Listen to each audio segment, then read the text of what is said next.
Welcome to the Kolbe Cast, episode 66. Thanks so much for joining us.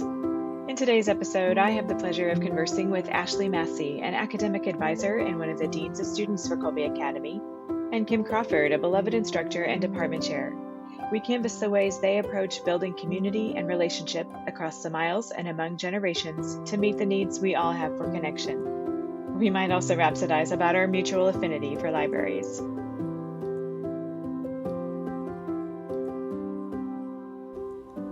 Hi there, I'm Bonnie, liturgical musician, popcorn and podcast fanatic, and Kolbe homeschooling mom to 4 lads and lasses of middle and high school age.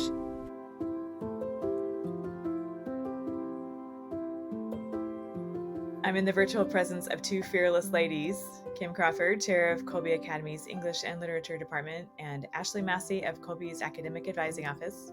And others, it sounds like. We'll have to hear about that. Welcome back to the Kolbe Cast, Kim, and welcome, Ashley. Thank you. Hi, it's great to be here. Both of these ladies have appeared on Kolbe's Facebook Friday series of live Q&A sessions hosted on the Kolbe Academy Facebook page. My hat is off to both of you for your admirable showings on these occasions. Improvisational speaking is not my bailiwick. Kim and I visited on episode 52 through a Catholic lens, and she was part of the cast party on episode 50, so I'll drop those links in the show notes if you want to go back and listen to those episodes. I'm so glad to have her back today to be a part of this conversation with Ashley, who's one of several new-ish advisors in the Academic Services Department and doing lots of other things too. So I'm looking forward to hearing about that.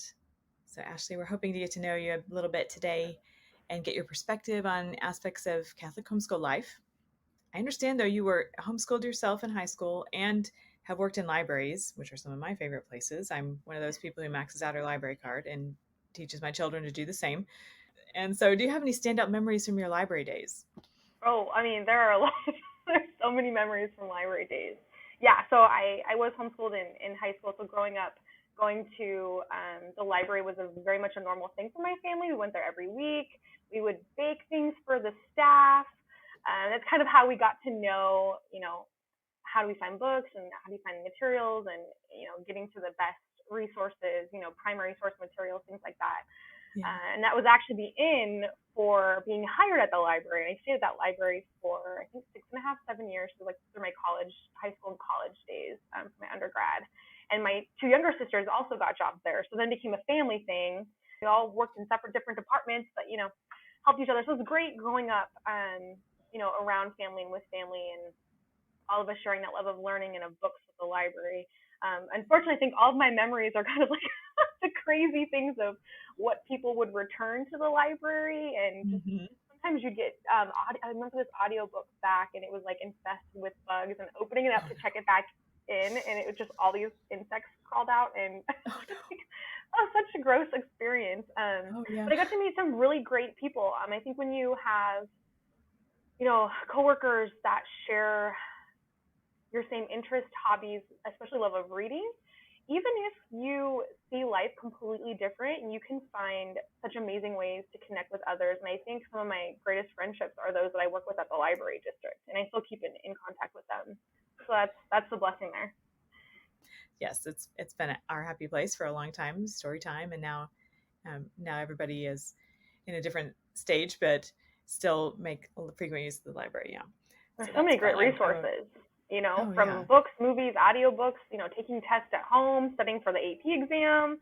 My husband's about to apply for law school, so he's using their LSAT materials, study for the LSAT. So there's just a plethora of resources there that sometimes we don't know about, but are fully accessible to us if we make the time to learn and to ask. And I love it because even if you're driving, I used to do this a lot when I was driving. I'd call my local library and ask for a reference desk and say, I need to find the address, or can you tell me how to get to this location? Because I didn't have a smartphone until my late 20s.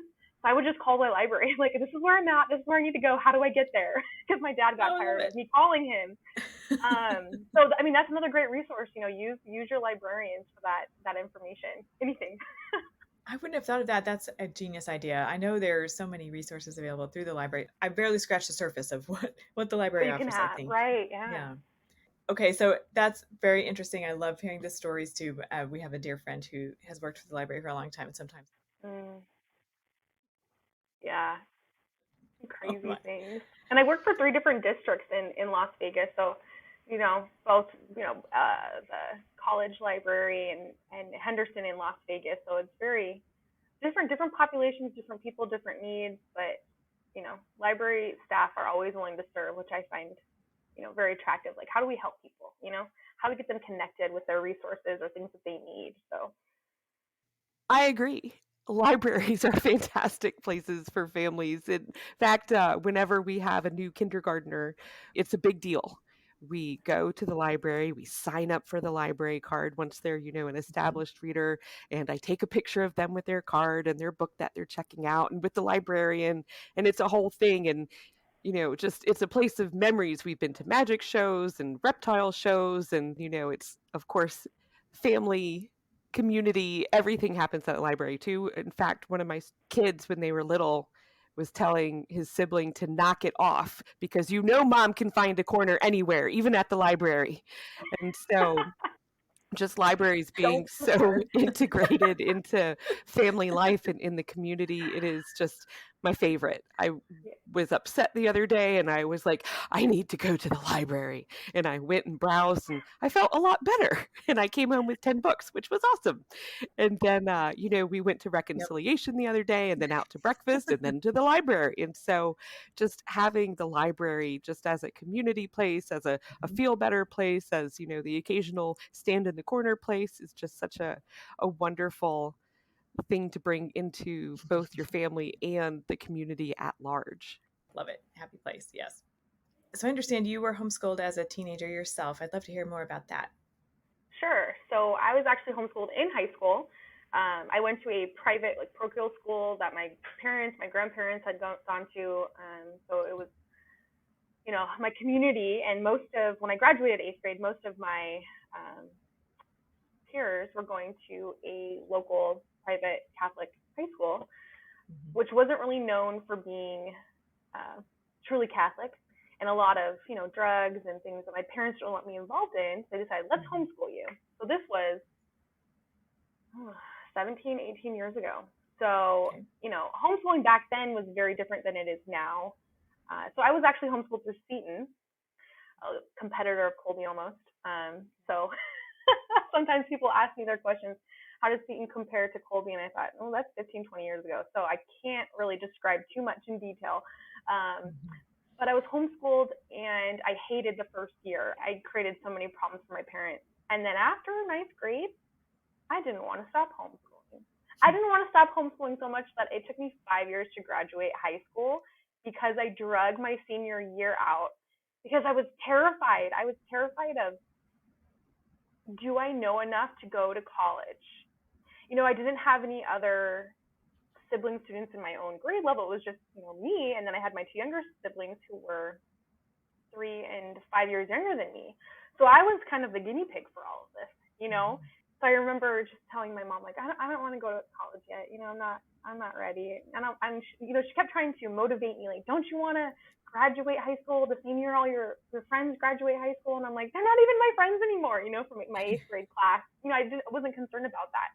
But I felt that being at home, being homeschooled, it really helped me solidify my relationship with my sisters and my family. My parents, my extended family, my cousins, my grandparents. And I'm so rooted in family, I would never trade it for anything ever.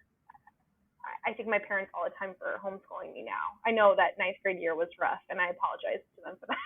I'm so sorry for all the troubles I caused. That stubborn firstborn, attitude type A. And eventually when I graduated, went to college, I was above everyone else in education, and not to my own credit, but really to the education I was afforded that my parents sacrificed for being homeschooled. I was so challenged to write and to read and to learn how to dissect the information I was learning in high school. By the time I got to college, they were still teaching in our English courses how to write a 5-paragraph essay. I was like, I learned how to do this in 9th grade. We're past this. I wrote a 20-page paper for my high school kind of like quote unquote thesis, and well beyond this, So it was very much realizing that I was going to have to find ways to challenge myself in college compared to high school. College was a breeze, which is probably why I continue. I'm still a student And I think I'll be a student my entire life just because I love learning and I love to challenge myself. And I think that was really fostered in high school when I was able to, delve into, hey, I loved theology.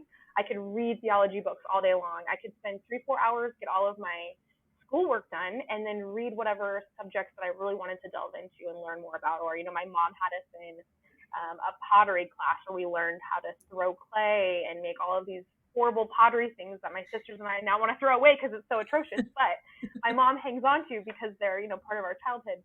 Or, we went to reading classes and poetry classes, and we had a bowling group, and so many things that I'm sure you guys are aware of that you can do as a homeschooler that you just can't do when you're in a public or even a private school.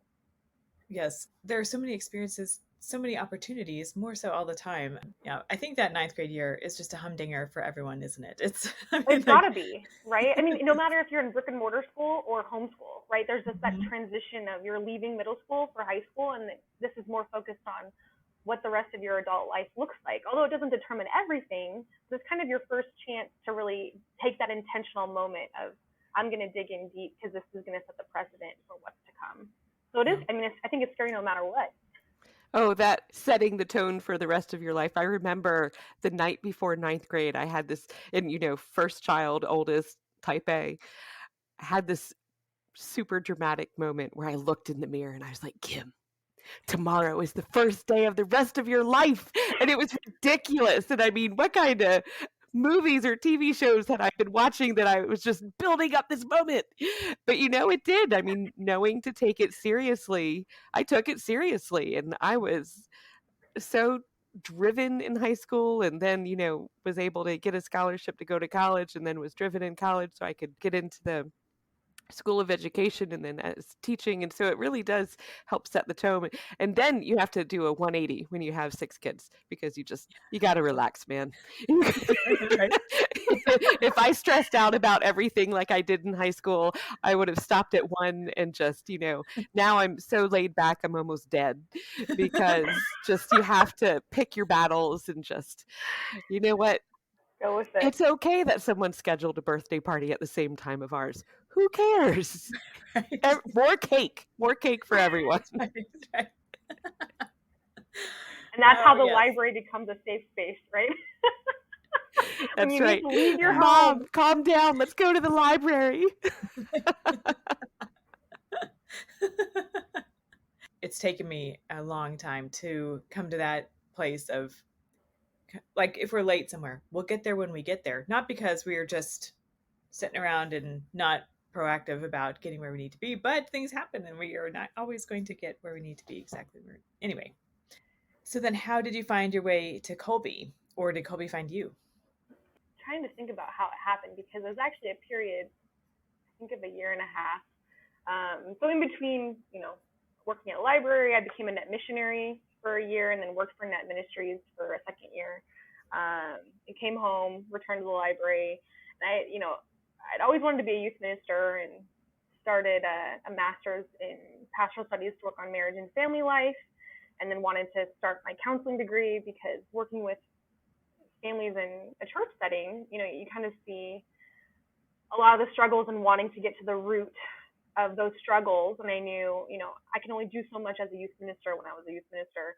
And so really wanting to be more clinically involved in therapy. And I left my youth ministry position right at the start of COVID, before knowing COVID was happening, and really felt a draw. I wanted a work at home job, and I had seen Kolbe.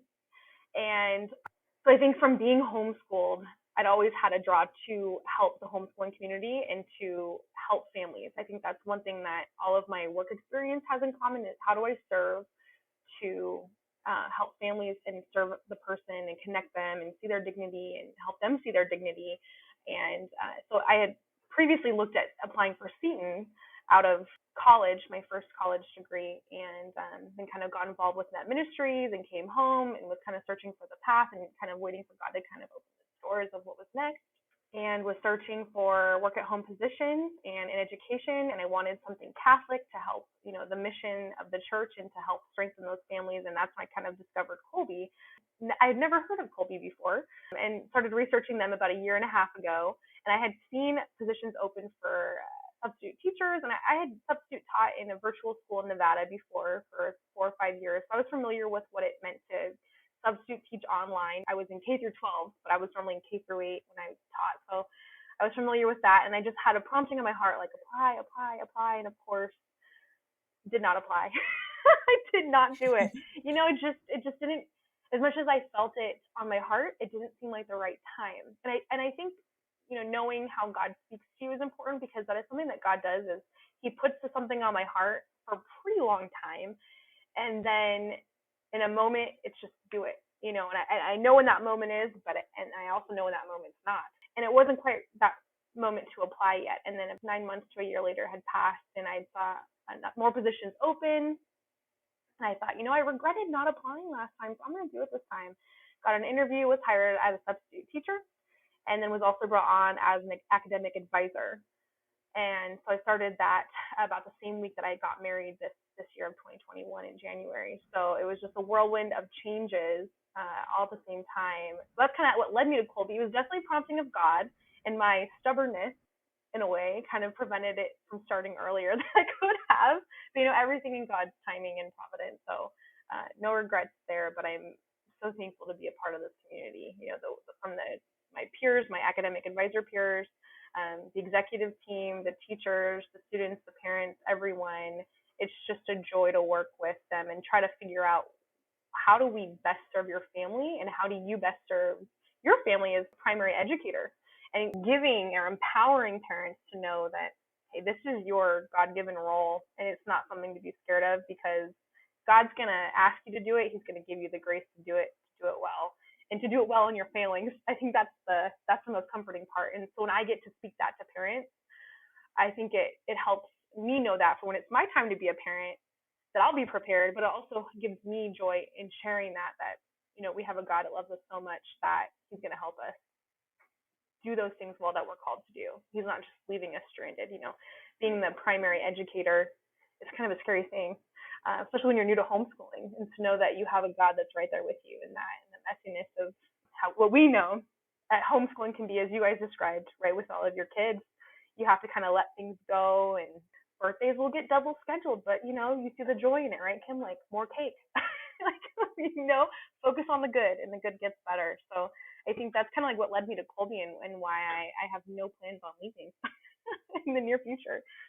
It sounds like your background is ideally suited to serving the Kolbe families as you are. I'm always curious to hear more from the advisors, like, what is it like for you in the advising office, and being on the receiving end of a lot of help from the advisors and lots of reassurance over the years, and those moments that when we parents reach out to you advisors for assistance, sometimes some of those moments are very difficult. So your accompaniment up with us at those moments is so appreciated. And so to hear your perspective of it from the advisor side is really interesting to me.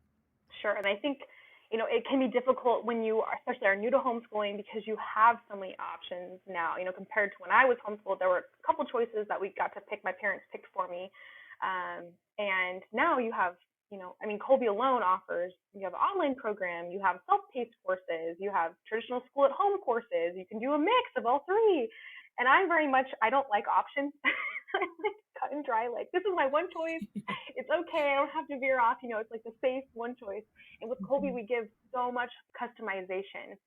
And I think on our advising team, we very much are willfully burdened with this idea that the advice we are giving to parents is going to shape their child's education, right? So we have to be well informed and know what we offer.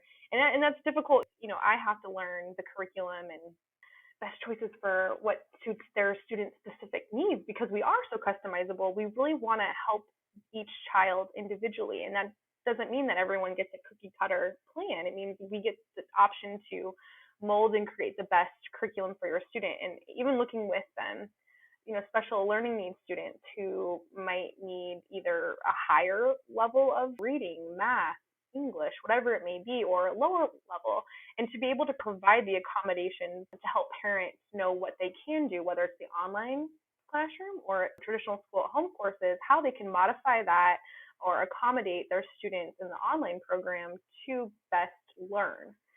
So I think that's one of the joys that I find in advising, the knowing that what I say will go a long way, so I have to know what I'm saying is correct. But having a great team where I can always reach back out, we have a lot of advisors who've been with Kolbe for a very long time. And so you ask them one question and they're going to give me 2-paragraph answer on the history of why this was chosen over this, even just like a page in the course plan of why it was edited the way it was. And I love that we're around so many people who are very intentional in the mission of Kolbe to support families in their role of educators for their children, and to, in the day-to-day, how do we find Christ? How do we live out our faith and our mission as Catholic Christians in the world through just education?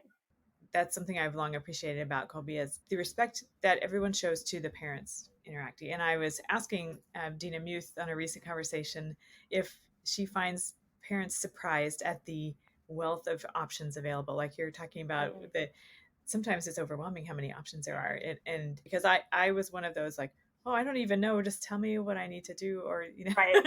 I mean, I had an idea in a couple of areas, like we probably need to adjust a little bit here, but overall, I'm looking to you for this guidance, and you all give that, but at the same time, it's not like didactic. And it's a good point. Something when I tell new families, pick something and stick with it. And then if it's not working, change it up. For me, math was really hard to learn in high school. My teachers in middle school were not that great at math, and so I wasn't that great at math. And so my mom had to enroll me in 2 different curriculums of math in high school every year. So I ended up doing 8 math courses in high school. I did Math UC and Saxon, and some people hate Saxon and some people hate Math UC, but there are 2 very different ways of learning math. Yeah. So I felt very supported. And so I think that's the beauty, though. Picking something, going with it, trying it out, and if it doesn't work, you can switch it up. Can't really do that maybe in high school so much. Yeah. But for the younger grades, when you're starting out, trying it out, figuring out which math program works, what books they love to read, what sparks that love of reading, and not being afraid to try, and then adjusting as needed. So making those little changes like you were talking about, definitely doable when you homeschool. Yeah, people have strong feelings about their math programs. I know that's Yes, for sure. they do. Definitely. Which method, right? Spiral, linear, all those different, yeah. Yes, understandably. Your youth ministry background, I'm thinking it comes in handy for working with parents of adolescents. Yes, I worked with students middle school, high school, young adult. So my focus was 12-year-olds to 29-year-olds. And when working with adolescents, is very much just listening, hearing them. One of the best things my mom did for me when I was homeschooled was listening to me complain about how much I hated being homeschooled in 9th grade. And I felt heard. It didn't change my situation. I was still homeschooled. I still had to do my schoolwork, but feeling like I had someone to hear me was really important. To have someone to show up for me and fight for me even when I didn't want to fight for myself when I was homeschooled. And I felt really alone in high school for a good bit until I got more connected and realized that it's okay to have friends who are not in my same grade level, and so helping your student, I would say for parents, helping your middle school or high school age students really find what they love about themselves, the skills and talents and gifts that the Lord has blessed them with, and how you can help foster that in them to not only help them live their mission and purpose in life that the Lord has called them to, but to gain self-confidence in standing out from the world, right? That we all don't have to go to the public school or private school to have a good education, that it can happen at home. And that's actually what the Lord has called us to be the primary educators, to not actually hand that off to someone else. And so to take on that role of what brings my child to life, and how can I support them in that life-giving thing that the Lord wants them to receive life from, Yes. And the ways around not just the academic subjects, but all the ways, the whole personhood of helping them grow into the people they're called to be. And I feel like I say that so much that it almost loses its meaning anymore. Like, she's saying that again. Like, why are you talking about this again? Like, here we are talking about this again, Mom. Why? Whatever. But so I think that is helpful to have you all alongside to accompany us on that path. And when the shine starts to wear off, to kind of bolster it a little bit. So Kim, your oldest is how old now? And what's your age range of your kids again? Oh, they range from a senior in high school who's 17 to a first grader who's 6. And so, Oh, yeah, and I've got 3 teenagers, and we'll have a fourth this coming January. And so, yeah, I love working with teenagers, and they're so interesting, and you can have really deep, meaningful conversations with them about almost anything. And Yeah. I really like what you said, Ashley, about helping them find something they love and supporting them in it. My second son is he'll be a sophomore and will be receiving the sacrament of confirmation in November, and so we've been working on his service components and the corporal and yes. spiritual works of mercy. He chose his confirmation saint, and he chose Saint Cecilia, who is patron saint of musicians, because that is what gives Sam life. He Oh, is a drummer, he plays in a youth symphony, he does marching band, he does jazz band. He is a musician. And Matt and I don't know where it came from because we don't have a musical bone in our bodies. But Sam loves music. And so even though Saint Cecilia is, a chick and Sam is not, and he's like, okay, so the bishop's going to call me Cecilia? And I said, yes. And I said, are you okay with that? He's like, but I don't have to go by Cecilia. And I'm like, no, you never have to use it. He's like, okay, that's cool. I'll be Cecilia for the day. And, have this connection to a patron saint of music because that is what Sam loves. Music, music, music. But having teenagers, it's such a difficult time for them sometimes because they're mm, figuring out who they are, they're figuring out who they do and who they don't want to be. And I think it's important, but sometimes hard for us parents to remember what it was like when we were teenagers because mhm, now we're completely have it together, adult so hard, have Right. all the answers, Oh, know yes. everything. But, I knew everything when I was 17 too. Mhm. And then I turned 18 and realized I didn't know anything. But having teenagers, it's just really important to connect to them and have them know that you are available and that not only are you available, but that you're really interested in them. And so that's part of, I love having my own teenagers and I love teaching teenagers and making those connections. And in Modern Lit one year, we were just talking about how hard it is to be a teenager sometimes. We were talking about Huck Finn and we weren't real sure how old he is because he seems young, but like the book at one point says he's 15, but I'm like, no, this guy's 12. He just acts like a 12-year-old. And so we were just talking about teenagehood and how difficult that is. And one of my students confessed, right? She was like, you guys, I have something to tell you. And I was like, okay, tell us. And she's like, I really like the book Catcher in the Rye. And it was so funny because she felt like she shouldn't because, it says GD actually multiple times each page. And I said, I understand your reticence to admit that you like it. But once you get past that, and it is significant, thank you for noticing, but just the angstiness, she's like, I really felt it. I really felt that teenage angst and like that's how I feel sometimes and just it's important for them and for parents of teenagers. This too shall pass. So Yeah. it's that becoming that Matthew Kelly says becoming the best version of yourself mhm, and trying to walk it without getting too far off the path. And that's where parents are so important as examples, as soundboards, as just being available. My husband is a pumpkin, right? He like 9:30, he's like, oh, good night. And meanwhile, I'm a night owl. And so I'll be up till like 2. I'll be like, so what book should I look for now? And so we're just very different in how we approach our days. But Ben, being 17 and a driver and a social teenager, he'll come home. Driving curfew is midnight. And so I'm like, all right, that's cool. You're responsible. You can be home at midnight. I can't go to sleep until he's home. yeah. Meanwhile, Matt's like, all right, tell me how it was. And so, but Wake me up if he doesn't come home, right? yes, yes, let me know if he doesn't show up.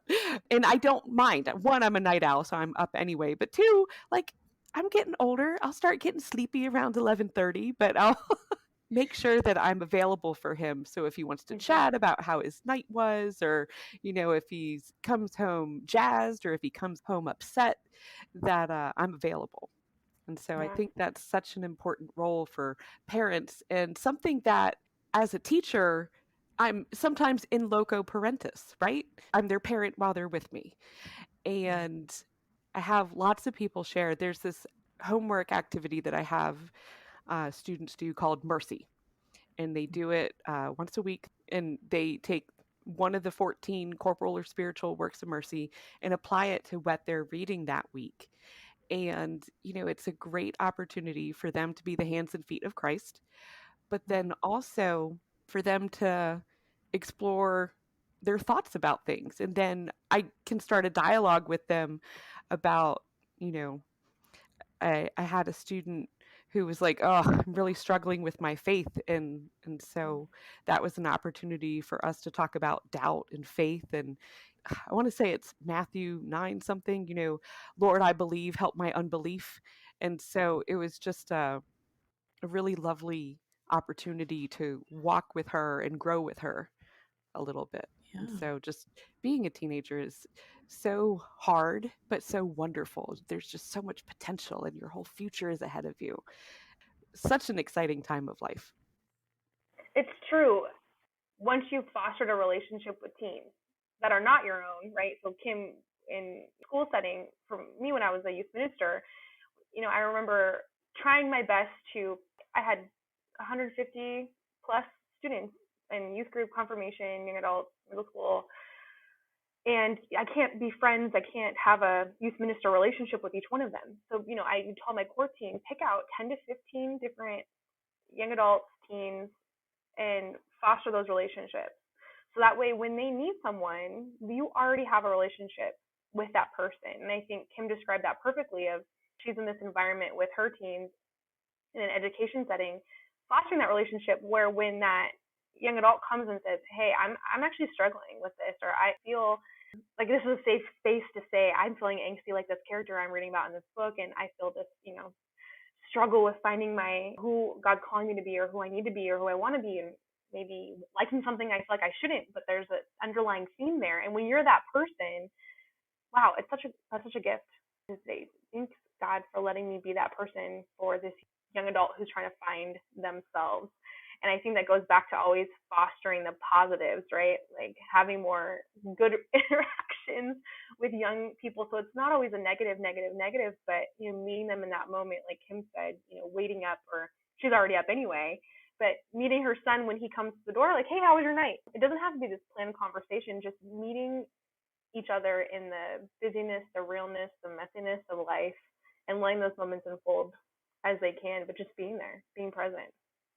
Parallels with your advising role too, just your presence there for when someone needs you. I say adolescents and parents, like there's that presence there right too. Yeah. Kim, I think it's really neat, your weekly mercy homework assignment that really puts those works of mercy, it makes them very tangible for students. I mean, how much time do we spend memorizing them, working on them, reading about them, learning about them, but putting them into practice is the whole goal, right? It probably makes it very real. Well, it's fun to watch them grow because you have people who buy in immediately, right? And this week, Huck is a raggy little fellow. I donated clothes to the people who didn't have clothing because poor Huck, no clothing. And then you get the kids who are like, why do we have to do this every week? Are you kidding me? Yeah. And then by the end of the year, so many of them have come around and are like, I did not see the point of this. I am so glad we did this. I have really come to look forward to this. I've grown in my faith. I've learned what I can do to help people. And it's funny because I was considering making it, instead of weekly, having it per book. So, all right, we'll just do it per book. We'll streamline a little bit. They won't have to do so much work. And I mentioned this to my husband, who was aghast. He was like, what? He's like, of course you have to do that every week. That's one of the best things you do. And it was just funny because I didn't realize he had been paying such close attention. And so that was good. And then, of course, with Modern Lit gets the mercies, and then AP Lit, we go a little deep and fast. And so in their book journals, I have them make a Catholic connection. Of course, if you listen to our podcast through a Catholic lens, but And so everything we do in both modern lit and AP lit is tied back to our faith. But I might have to consider putting more obvious mercies within AP lit, because I have them, of course, make their own personal Catholic connection to the books we read. But mercy might be nice. I'll think about that. Thank you. I bet they think of those down the road. Those will come back to them all throughout their lives. And the time they spent working on those, I think that's going to serve them well for a long time to come. That's great. So both of you are skilled in working with adolescents and students in these communities you've been serving for a long time. I'm interested in hearing your thoughts on team building and community in the online environment that Kolbe makes use of for families who do traditional school at home and also use the online academy, or a mix of those, and self-paced, a whole array of options, but forming this community that is one Kolbe family. I'd love to hear your thoughts on those. Kim, I know you have notes, so Yeah. I'm going to let you go first. Sherry, I'm probably going to learn from you, please. Well, it's funny because I've, as a teacher, and whenever I write a student recommendation, I talk about how they contribute to our online bonhomie, right? Which can be, a wily and elusive, but very, very important facet of being in an online class. Because if it's just me talking the whole time, that is not enjoyable. And if they are willing to participate, I mean, it's just like anything. The more you give in, the more you'll get out. And the willingness to be open. Also, as the facilitator of the class, I have to be willing to be open and willing to take a risk and willing to be silly, and things that I do to help facilitate that. I use a lot of humor. I use a lot of memes and games and jokes, and just, you almost never know what you'll get when you show up. I have this wheel that I spin sometimes, and we spun it, and the person had to write a paragraph in that tone, a serious tone or a satirical tone or whatever. And that willingness to be open. And with my teenagers, because I like teenagers so much, it's just really easy. It comes naturally. It doesn't come the first week. It comes a few weeks in. Sometimes, it takes us all semester to where we can be comfortable and joke with each other. And I feel like when they are willing to engage and willing to make those, silly comments as well, then it just helps the class gel when we can be conversant rather than, okay, everybody, turn to page 8. Yeah. And the story of, when we were all switching our names around, when we gave ourselves Russian patronymics, when we were reading Crime and Punishment, and, then we addressed each other as, Kimberly Christopherovna for the rest of class, or just silliness, right? And because we live in the world, right? And so drawing things from pop culture that they'll know, and then they're like, oh, I know that. I can't believe she knows that. I was calling names on the first day, and I was like, introduce yourself. And, someone was named something from a comedy sketch. And I was like, oh, Aaron. And they're like, you know that one. And so they were excited. And so just really making an effort to be connected to the things that they're connected to, and taking an interest in them and being available. And then, so that's the teaching side. With my department, which I, conduct department meetings and serve as the liaison between executive administration and teaching staff. And that, I consider it my role to be supportive and to advocate for them. And they know that I've got their back. And that way, when, I see something in class, when I visit class or I watch a recording, and I've got to talk to them about, something that's not as pleasant. So I always try to couch it as, you know what? I saw this. Here's how I think we could improve it. Not, you did this terribly. Wow, I can't believe you did that. That is the worst teaching I've ever seen. And honestly, that has never happened because we have amazing teachers. But when I do have to provide constructive criticism, it goes over pretty smoothly, because I really work hard to be available to my teachers, to be available to them through different means, through Teams or text or phone or email or, you know, carrier pigeon, whatever. And I think they know that and appreciate it. And you know what? I probably play more games with my department than I do with my students. Don't tell my students. My department meetings, if I say so myself, are pretty fun. We Sounds have like sung Emily Dickinson poems to different tunes. We've spun, you know, the wheel of death where they had to pick something off the wheel, and we have little contests and they win a prize. But that team building, that community building, so that way, you know, you do have someone to call on. Hey, I just had this awesome idea. Or is it awesome? Is this awesome? I think it is. What do you think? And, you know, we can bounce ideas off each other. And then also, oh, hey, I saw this. I'd prefer if we went about it this way instead of that way. And so that way there's always room for improvement and growth. And they know that I'm their advocate, that, you know, I'll listen to their concerns and take them to admin and discuss it and either come back with a, oh, you're right, don't worry about that, or this is how we have to do it, but here's why. And here's what I said. I brought your concerns. And it's a curious position to be both an administrator and a teacher, but I've always got teachers' backs. It sounds like you're able to speak more difficult things from a place of respect and this rapport you have built up that you're very intentional about creating that. Ashley, what have you found to work for you in building communities in the online space so far here at Kolbe or in other contexts?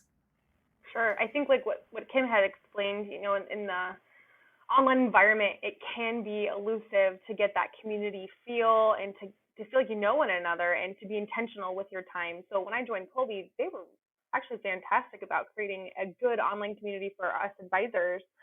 We have a spiritual social team. I'm actually on that team. There's 3 or 4 of us now, and we plan monthly events where it's no work talk. We get to know one another. One of the things that our advisor Rylan came up with was this user manual template. So all the advisors got a template of a user manual, like when is my best time to work? What's my favorite work task to do at Kolbe? What's my least favorite task to do? Some of the things that bring joy to my day, some of the things that don't bring joy, things that you just maybe don't feel comfortable asking someone, or you might not think to ask in an online work environment. And we had everyone present their user manual. They got to include funny memes. I would say this, is it GIF or GIF? Because I've been told you could say it either way.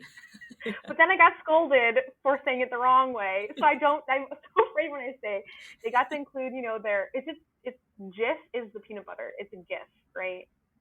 Is that? I think that's right. I think that is the prevailing. Okay. But it looks like GIF. Oh, I know, GIF, that's my problem. Yeah, and GIF is just awkward. Yes. And I think even the person who created the terminology said you can do it either way. You can say either pronunciation. So there again, strong feelings. Math curriculum, GIF or GIF. Right. Right. Yeah. So touchy. So they were able to create, you know, put their memes in, put their GIFs in, and any songs or things like that. So we really got to know one another that way. So I think doing those activities that help you to learn about yourself and your coworkers, especially in the online environment when it's so easy to read an email or a text or a Teams notification and assume someone's intention or their tone and take it the wrong way and just be, you know, I use emoticons too much. Oh yeah, I'm a big abuser of emoticons. But you know what? It's so easy when, you know, you're having a conversation with someone and you know it could be taken the wrong way. Throw a little smiley face in there, like it's all good. You know, I mean this from a place of love, you know, especially when you're giving that criticism, right? Hey, I saw this happen. Let's try to do it this way next time. Smiley face. You know, automatically there's no harm, no foul, you know, that you can kind of read into that. We use a lot of memes and GIFs on our team's messaging for our advising. So finding those ways to get to know one another, whether it's, you know, we've even done like Myers-Briggs for one another, you know, where are we similar? Where are we different? Who's the introverted ones? Who are the extroverted ones? The extroverted ones are always the one answering the phones at Kolbe. In case you haven't noticed, you talk to the same people when you call. The introverted ones are the ones on chat, which would be myself. Although I do love talking to parents over the phone. on the phone waiting, and you have the unexpected caller with the unexpected question. It's like panic mode. So just learning what makes each other tick. Again, being present, knowing each other, finding those ways to serve one another by really getting to know them. I think Kim explained a lot of great ways she does that, both for her students and in her role as department chair for those that she works for and with. And I think we do the same thing as advisors, as a executive team, and for the advising staff, that how do we learn to rely upon each other when we're not all, physically in the same space either. Mm-hmm. Sounds like great ways to overcome the distance, the physical distance. It's so hard when we bring our own perspective, our own approach, all the whatever internal dialogue's happening. That's how we read what's coming at us in the text form, right? So the emoticons and the animated things. I'm not even going there. Right? I'm not so good with those. I will say my skills in that area have improved this year being on the podcast, because I was not really much of a user of those before it's got into this business. So that's been an area of improvement for me. Right. I love seeing the community that you guys have as Kolbe teachers and staff and admin, everybody, those who serve the Kolbe families, the community that you all have on that side. And thinking about when we have families who are joining Kolbe for the first time, there's that sense of, okay, we've come from a community and now we have nothing. We're doing this all on our own. How do we become a part of what community is already here? And new people might feel like everyone else knows how to do this and I don't. We've got Facebook groups for our classes that are good ways for people to get to know each other within the classes, meaning students of a certain graduating class here, that there's a group for each one of those for enrolled families. Then there's also a big group on Facebook of families who use Kolbe a little or a lot. However they use Kolbe, the online courses or a mixture of things, or even if they use one course and they just buy the course plan for that and use that and they're not enrolled at all. Anyway, any way people use Kolbe, there's that group for them. And then within the online academy families, there is discussion groups for them. There are lots of ways to connect with each other. It takes a little bit of time, and I think that's difficult at the beginning of the school year when everything's up in the air. It just takes a while to get settled, I think. And that goes for the parents too, especially if folks are making a switch from one type of school to another. That just takes more time than we think it will. And we're especially vulnerable, I think, at those times when we've made that big transition. We want to find a new group right away so that it feels less uncomfortable from making this change. And so for folks who are in that place, know that we see you, we hear you, and that we are looking to find ways to bring you into the community. And call your advisor, call your grade level advisor and say, I would love to get connected. How do I get more connected? Yeah. And we'll definitely help you do that, because we don't want anyone to feel like they're alone in this journey, because they're not. Yeah. It can feel that way at times. First step, reach out, right? Yes, it's hard sometimes for some of us more than others. I think I'm an ambivert. I'm an extroverted introvert. That's me. Yeah. So. Well, we've got all three of us here, because I used to be a hardcore extrovert. As I've gotten older, I've become more introverted. So I think I'm meeting you in the middle there, Bonnie, with the ambivert. And it's, with the community, I mean, we are called to worship in community, to live in community. And, we're looking to know and be known, to love and be loved. And so it's important to have all those resources available to you, and to know that they're out there, to know that someone wants to help you. And I love that anytime I need someone on our team, I can pick up the phone, that there's this whole office of support available for me as a teacher, as a parent, that I just can call the Kolbe Advising and say, hey. Yeah. And I love that it's a back and forth. I had a question from one of your teammates, Ashley, about, I've got an incoming sophomore. She wants to take creative writing. That's a senior course. Right. What do you think about that? And it was great to work with her on, coming up with an answer for that. In this online world, it's so easy to be isolated or be disconnected, or, and then that can lead to disaffection, disenfranchisement, all the dis things, right? But we want to be connected. And I think if people put in just a tiny bit of effort, there's this wealth of community just waiting for you. And that is exciting to be a part of, and that people want you to be a part of. And so I love that there are all these different ways at Kolbe to connect with people, and that there are ways for us to come together as a community. I know some teachers have sponsored movies after they've read the book, and they'll, have a Friday movie afternoon, and that with the Kolbe Christmas show and Kolbe's Got Talent and our spiritual life groups, so many different ways to connect. It's really heartening and impressive. We're all, far flung. I've had a student from England, I've had a student from Alaska and Hawaii, but that we can all come together in our online communities and feel connected to people in England and Alaska and Las Vegas. And the internet just opens up all these worlds that you didn't know you had access to. Mm-hmm. Yep. It's fun to hear our kids not too long after the start of the school year talk about their classmates and their friends. Like, they have that sense of community, like they've gotten to know each other. It develops over the year when they have their discussion groups open where they can chat outside of class, I think, in the Schoology groups, and the parents find each other locally or use the intermediary of Kolbe to get hooked up that way, that they can kind of get to know each other. But even those who don't have Kolbe folks near them, that was us for a long time, where we were the only Kolbe folks around. But knowing all y'all were out there, that helped a lot. I think it's sometimes more difficult for the parents to reach out and find that community among the other Kolbe parents than it is for the students in the online school. So knowing that this is available if we kind of reach out a little bit. And I think folks, when they get set up with Kolbe, enrolled with Kolbe, there's so much to get your arms around right at the beginning. For me, it kind of, some of it went in one ear and out the other. What you said about reaching out to the advisors, such key advice, like call your advisor, chat with your advisor, reach out to the advisor. The groups are great for all kinds of support. Sometimes the advisor is the one to ask, though. So, yeah. One other area of your interests, Ashley, is that of the domestic church, I understand, and Kim, yours as well. So, Ashley, in your studies and work as a youth minister and in your social work and pastoral studies, this has been an area of your focus, right? The domestic church. So that's one of those terms I think that gets tossed out sometimes, and some of us know it quite well and others don't. So will you tell us a bit about the domestic church? Sure. I, always bring it back to what is the faith life of your family? And how are you fostering that communal faith life amongst all the different members of your family? So for me, it's something that, I learned through my time as a missionary with NET, is how to foster my own, personal prayer life. And so when I think every person in your family, now it looks different when you have younger kids, right, who may or may not want to pray a decade of the rosary every day. Maybe it's just getting, praying one Hail Mary together.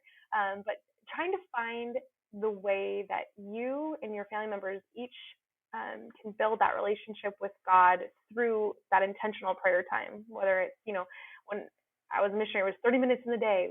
Every morning we had to get up and pray for that set 30 minutes before we did anything else. And, sometimes that looks different for whatever vocation or stage of life you're in. Sometimes it means you're praying while you're washing the dishes in the morning because that's your 10 minutes of quiet time before everyone wakes up, or, Kim might be at night when everyone else is asleep and she's awake. It just whatever time that we can offer up that intentional prayer time with God. Not that our, whole days can't be that prayer time, but I would say the one thing that I really impressed upon my families when I was youth minister was, what are the times of prayer that you're doing together, and how do you increase that, and how do you live liturgically, and follow that liturgical cycle of the church, but in your own home life. And I think my sister, who's married and she has 3 kids and one on the way, she lives that so well, of finding out the saints that her kids love to learn about, and then doing an activity with them that week about that saint. And sometimes it doesn't happen because life gets too busy.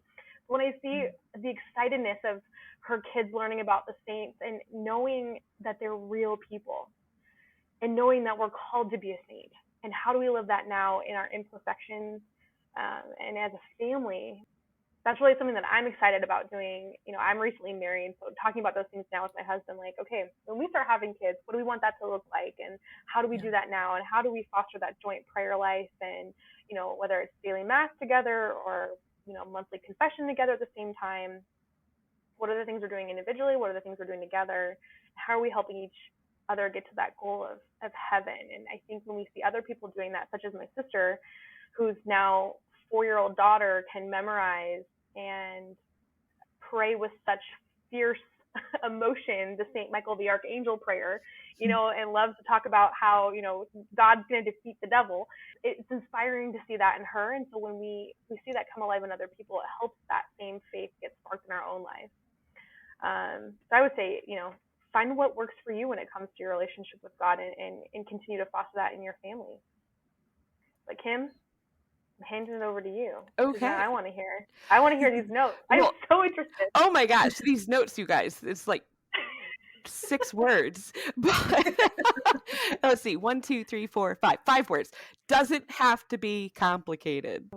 Being a teacher, I always want these elaborate lesson plans. And so I had like this whole whiteboard of, this is what we're going to do, family. Here's what our prayer time looks like. And guess what? It didn't happen because it was so daunting that I had to have all these things. And so simple is fine, especially if simple keeps it doable. Yep. Because you want something that you can do together as a family. The family is the bedrock of society. And so if you integrate your faith into your life and, keep that always an open conversation and tie it into what you're doing, it can look a lot of different ways. And, sometimes the kids are like, oh, why are you bringing God into this? And I was like, are you kidding? God's everywhere. We're always going to be talking about God, fool. And so just to make it, something that's normal, that, okay, guys, time to say the blessing before meals, or our family prayer time right now is at 8:30. And you know what? It's simple, but we do it together. And I have gotten some feedback from them. I'm like, you guys, is this working for you? Because, we try and sit down and do a whole family rosary, and we were gung-ho for like a week. And then, gosh, that takes 45 minutes. And gosh, I have homework. And gosh, I have marching band and dance. And so not that we shouldn't be making time for it, but at the same time, it needs to fit into your life. And so we have something that we've all agreed upon, that we've all bought into, and that we're all really happy with spending this time together and with God. And it's simple, and we make it a priority, partly because we want to. I find that sometimes when we're being called to do something, Ashley, you said earlier that, God's got to knock on your door for several times. Me too. Mm-hmm. Me too. I need to get like the message like 3 times before I'll act on it, which is ridiculous. But at the same time, if I'm going to do it, I need to buy into it. And so this is our current buy-in, something that everyone can do. It doesn't feel like it's work because it doesn't take that much time, and we keep it moving, and it's enjoyable for everybody. And, we can go deeper as we allow. With our wide range of ages, the 17-year-old can sit there, and he is very faithful, and he will sit there for 45 minutes. The 6-year-old, not so much. And that's okay. It doesn't have to be complicated. And so I guess that's my big takeaway for the domestic church. It doesn't have to be overly elaborate, overly scheduled, overly complicated. It's just time for you and your family to chat with God in a meaningful, intentional way. So those are my notes. Those were my 6 words, my 5 words that turned into like this 2-minute monologue. So that was great. Love it. Priority does not equal complicated necessarily. So like so many things, the simpler the better, because that is more likely to get done, right? The elaborateness, it diminishes the probability of it actually happening. So making it a priority and finding what works, those are the keys. So true. Good stuff. Good stuff, ladies. Great stuff. This has been such a fun conversation with both of you. Thank you for taking the time to come visit with me today. Mary, our Mother, pray for us. St. Maximilian Kolbe, pray for us. Ad Majorem Dei Gloriam.